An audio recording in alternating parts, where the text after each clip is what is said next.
What's going on, everyone? In this video I will answer one of the most important and asked question is what are the best and worst exercises to build your chest. All right, I've been known to having a great chest. A lot of people would say that my chest is one of the best natural chests that they've ever seen. Well, in this video I'll share with you my top and my worst chest exercises. All right, the ones that you don't need to put time on and the ones that you gotta double down and focus the most on if you really want to build your chest. So I will start with the worst. I will give you 3 of the worst and then I will talk about 5 of the best chest exercises. Let's start with the worst. And number 3, we have low to high cable crossover. All right, so we see a lot of people standing with the cable machine and doing this low to high cable crossover, which, don't get me wrong, it will activate your upper chest, it will have some chest engagement, but you're also putting your biceps and your shoulder in a risky position. If you want to load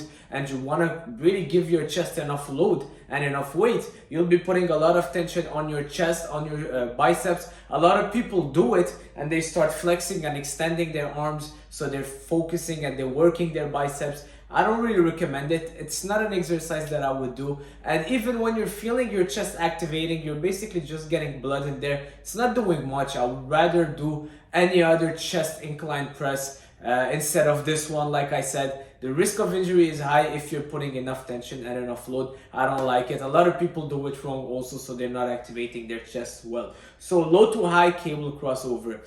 Second worst, and it's gonna sound very crazy and I'll tell you why, but it's the dumbbell flies. Any incline of the dumbbell fly, whether you're doing it flat or you're doing it incline. Why?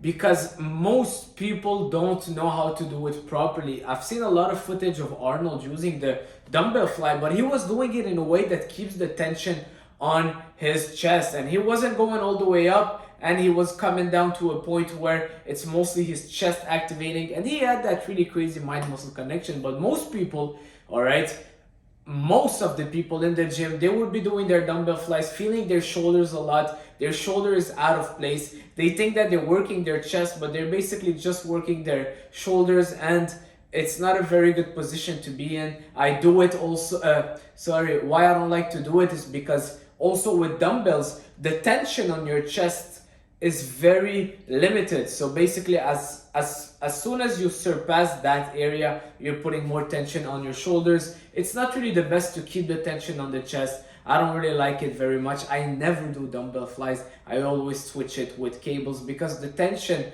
again, on my chest is so much different and better with cables. You have a constant tension instead of having to work with a range of motion where you want to activate the chest the most possible, but then it becomes a high risk of injury. All right, now let's talk about the worst chest exercise. And trust me, it's the worst that I've ever seen. There might be worse. Is, I don't even know what it's called, but it's when people, they're laying on the bench holding a what is it called, they're holding a plate like that and they're just pushing up and down. Some people even do it standing and they think that they're activating their chest, which most of the time they're basically just using their shoulders, but it doesn't do too much. All right, it might help you get a good pump, get some blood flow in there, but it's a weird movement. It just doesn't feel right.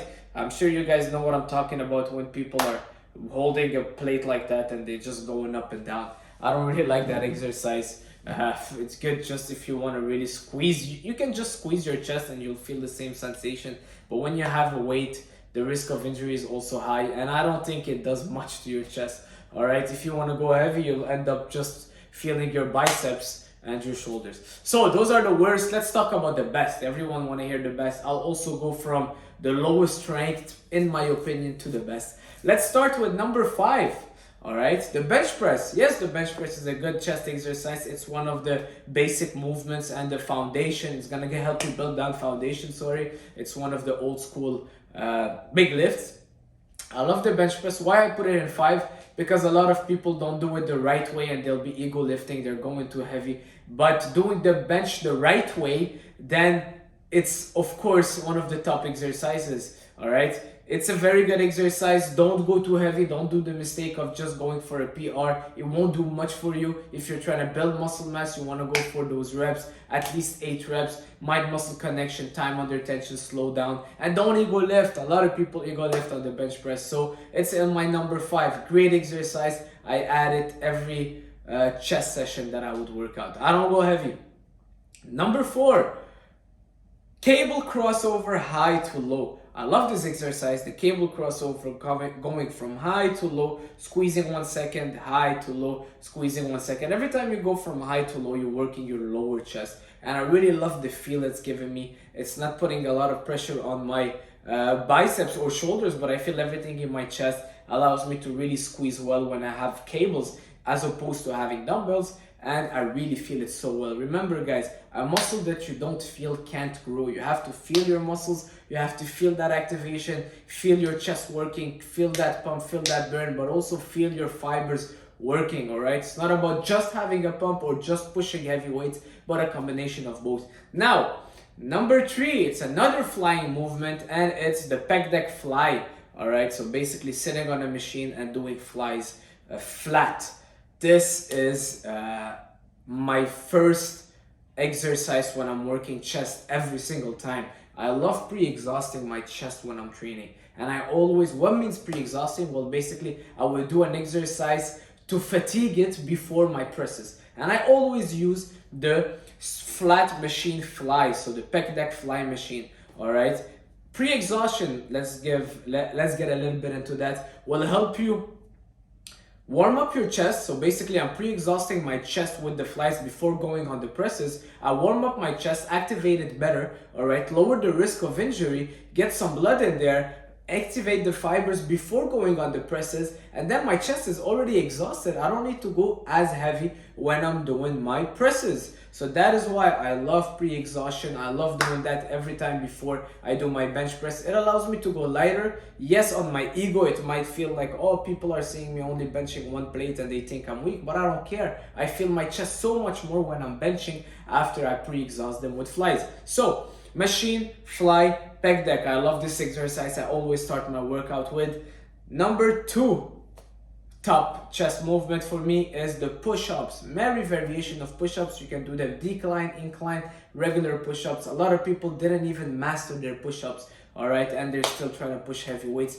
The push-up is so important. It's one of my best exercises for chest. Obviously, it's in number 2, but I do at least 200 push-ups every time I'm working my chest. All right, not in a row, but I'll do many sets. I always finish my workouts with push-up. I always would add push-ups in between sets. So I'm supersetting. I just did a set of bench press and I have a little bit more energy. I'll drop on the floor and do push-ups to failure. It's an exercise that you can go to failure. It's not super taxing on your nervous system, so I love it as well. And you really feel all your muscle fibers engaging when you do it right. Don't just go with the momentum, but really control the way down. Feel your chest working and burning. Go all the way up, all the way down. And now let's talk about my top 1 chest exercise. It's the incline dumbbell flies. And now any incline that you feel better. Some people like 30-degree incline, some people like 45-degree incline. All right, 60-degree would be the max, but I really love dumbbell incline presses. Why? First of all, when you're doing it with dumbbell, allow each arm to move on its own. Another thing, the range of motion is greater than when you're using a bar. And also, just when I'm using dumbbells, incline free weight, I feel my chest so much. I feel that pump. I'm able to really squeeze and stretch every single rep. And it's really my top 1 exercise. I stopped doing them for a while, but now I'm getting back on doing them, and trust me, I feel the difference. All right, so there you have it, guys. Those are my best and worst chest exercise. Let me know in the comment if you have one that you think I missed, and if you like that kind of video, well, subscribe. Don't hesitate about subscribing. I'll be doing more for shoulders, for back, and all the other muscles. See you guys soon. Ciao.